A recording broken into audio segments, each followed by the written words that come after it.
poppin'? What is good, PBC podcast fam? It has been a minute, but we are back and we are better than ever with our MC 4090 reviews. This week, I wanted to start out with a poem that I wrote a long time ago. You can't protect them from everything. Read it again. Burn into your mind with the trust that they'll survive the flame.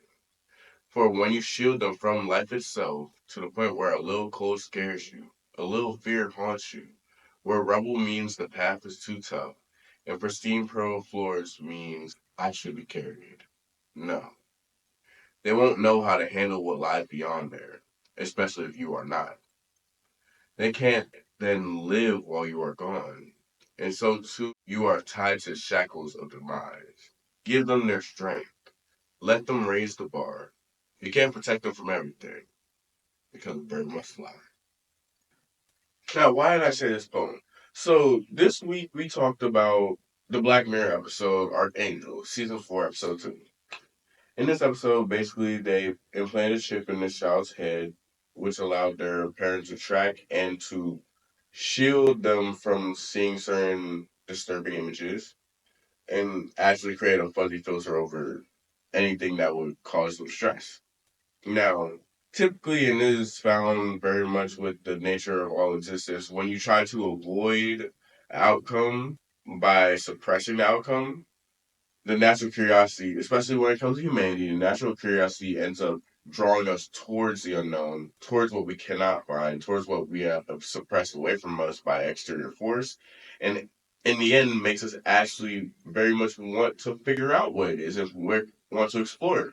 This is what it seemed with Sarah in the episode, as she is hidden from all the vices, all the pain, all the things that are considered to be terrible in the world, and she had lived her life in a bubble. Now she knew she lived a life in a bubble because there were people who had not lived a life in a bubble.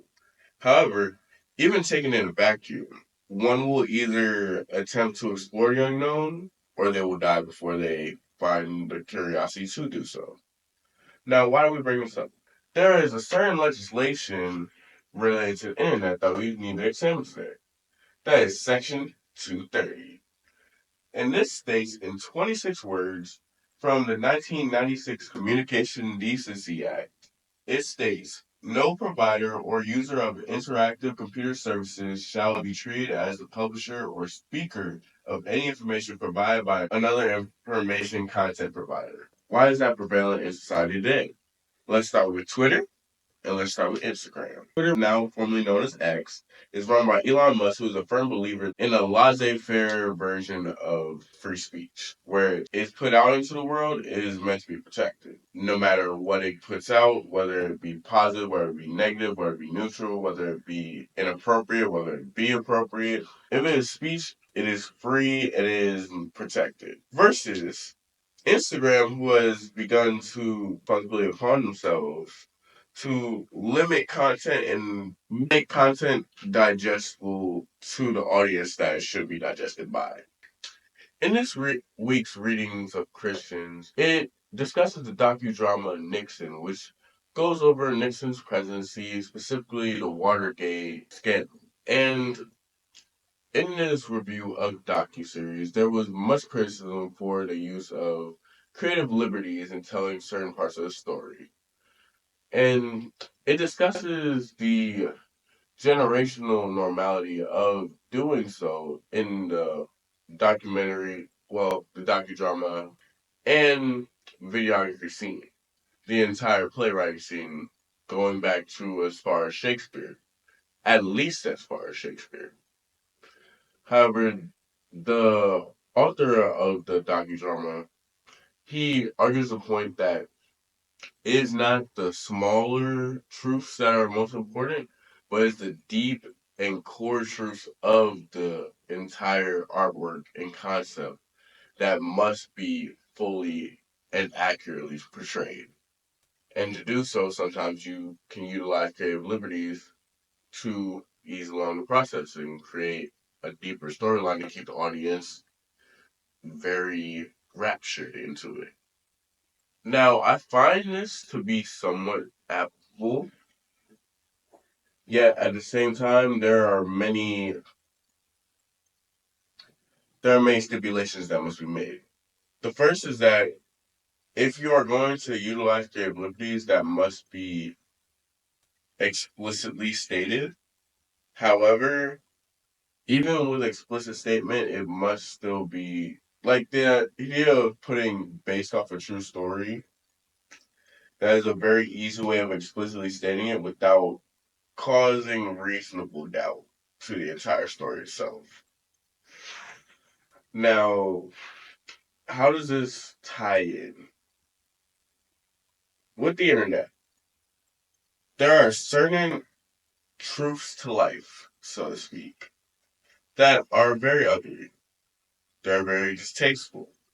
Some of these we've experienced throughout the presidential election. Topics such as racism, homophobia, climate change. These are all ugly, but they are the truth. They are true existences in this world.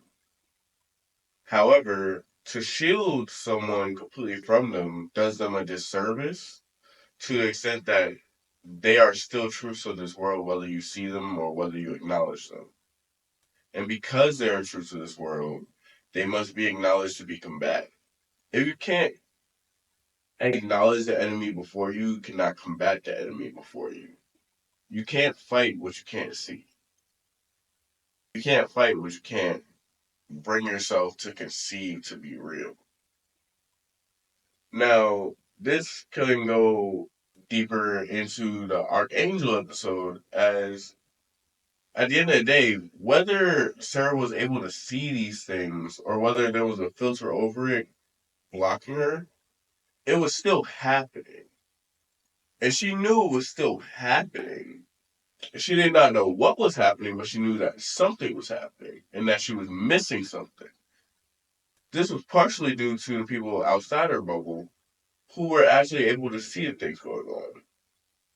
Now, when you are unable to conceive what a true enemy is, and when you are unable to conceive what certain ugly truths are, you end up being drawn into misconceptions, such as in the episode when they were showing a picture of two people obviously fighting.